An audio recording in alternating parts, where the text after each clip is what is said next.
Hello again, guys. Short revision video here on exam technique for paper 2 HL.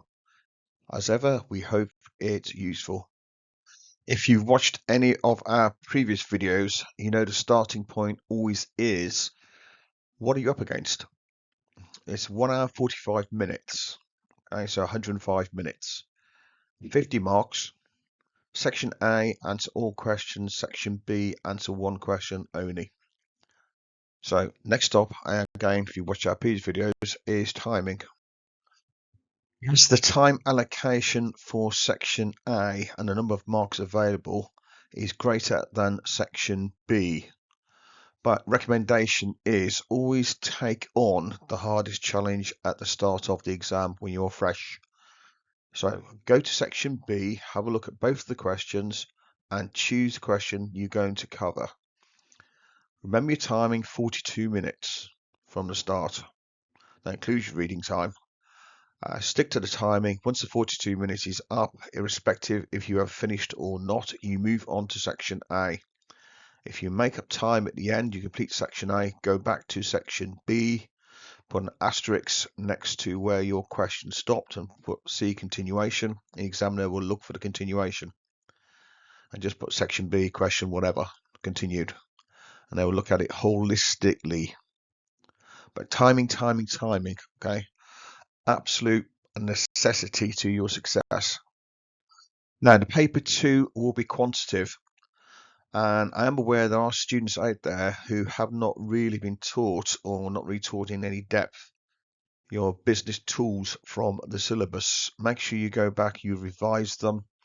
There's lots of potential for calculation in the tool section, let alone in the syllabus section. Yeah, here's just a question from the specimen paper. Yeah, user story, section A, short stimulus material, bit of data.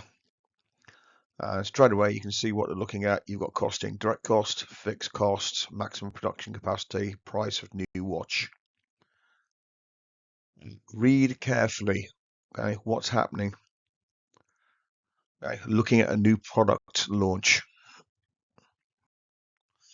Now I've picked out straight to the calculation, straight diagrams, just to talk about technique and mark allocation. Now, break-even chart. The thing that always used to cause problems is students working out the axes. Now here they've given you the axes. And because section A are a relatively short answer and they won't ask you multiple questions within the question A, B, 1, etc.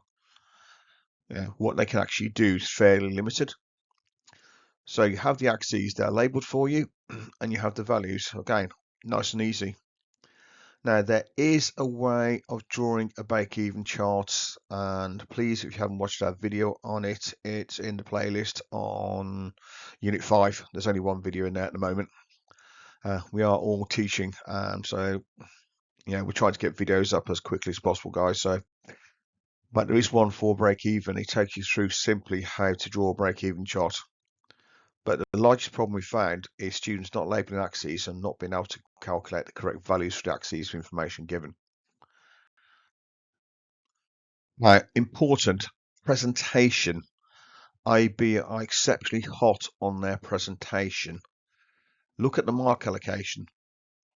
And if you watch our video, the break-even chart is relatively straightforward. You draw the fixed cost line first. Sorry, put my teeth back in.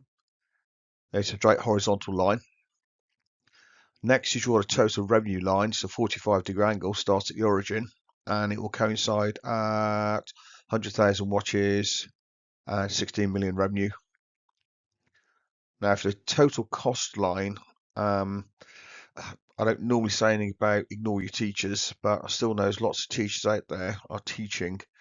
Work out the fixed cost and variable cost for each level on your x-axis. No. Break-even charts are lines of best fit, so you end up with a scatter diagram approach and you're trying to draw a line through it, which won't be very accurate.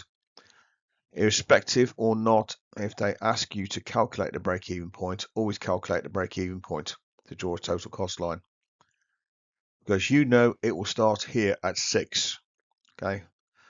0 and 6, because at 0 watches, you're still paying your fixed cost. It'll start from there and it will go through the total revenue line at break-even point, where cost equals revenue. So you have 2 points, you can draw a straight line and you'll draw your total cost line accurately. But look at the way the marks are allocated. Look at the presentation, what they're expecting from you. Take your time, show your supporting calculation. They will use the own figure rule, as it says there. One for indication of break-even point. OFR applies from point X. Okay. Now, OFR own figure rule. So you can see the calculations and you've made a simple arithmetical error. Okay, they'll still give you the mark if you show your understanding of method, i.e., you've got fixed cost over contribution and then a little mistake's been made en route and you've got the incorrect break-even point, but you've drawn the chart. So presentation is important for diagrams. And calculations, make sure they're neatly laid out so the examiner can follow your workings and look for those minor arithmetical errors, which will still mean you can score. Now, how else are they going to come at you? Again, another calculation, calculate the margin of safety. And that simply is just showing your workings. Remember, the margin of safety is the difference between your current sales level and your break-even point. It's the amount by which sales can actually fall before you start making a loss. So you laid out neatly as they've got there. That's 2 simple marks.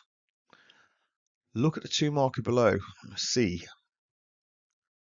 Explain one advantage for SF. So back to your assessment objectives. So there's knowledge and application going on here. So it's AO1 and AO2. You have context to the company. But use your story.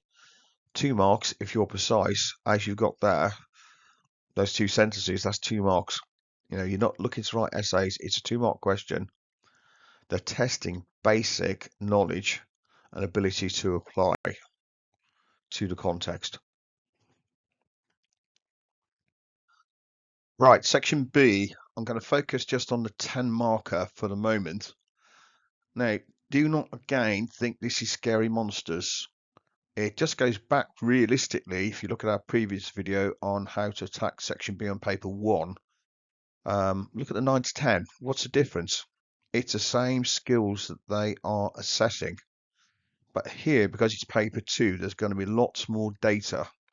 So the skill is, can you look at a chart? Can you look at figures? Can you interpret and select information you then use? Specifically, you need to use table 4 and table 5, at least on one occasion, and select other information given in the stimulus to put together a balanced argument. Because the command word is recommend. Now, recommend is AO1 to AO3, so it's knowledge, application, analysis, and synthesis evaluation. So, balanced argument, recommend which target country should launch its new ethical chocolate bar. So you simply evaluate the countries. Yeah, Reverend says this, why, because, however, going to that country could be an issue. Now, again, final conclusion. Look at the last bullet points. Arguments are substantiated and balanced with an explanation of the limitations of the case study or stimulus material. So as per section B, paper 1, all you're looking at doing is, in your final conclusion, make a recommendation of the country. However, okay, the information provided is limited in the case study because, and they need to come up with something before they go ahead and make the decision, okay, because of. Now, the other questions in section B, if you just look at the specimen paper, relatively straightforward, what we've gone over before, how to approach shorter mark questions. So hopefully that shouldn't be an issue. Again, guys, we hope this has been useful for you. And I'm going to upload this. This is the day before the exam, May 2024. 40 late notice, guys, but hopefully some people will pick it up. For those guys who are taking exams later on, hopefully you see this well in advance and it's useful to you as well. Good luck.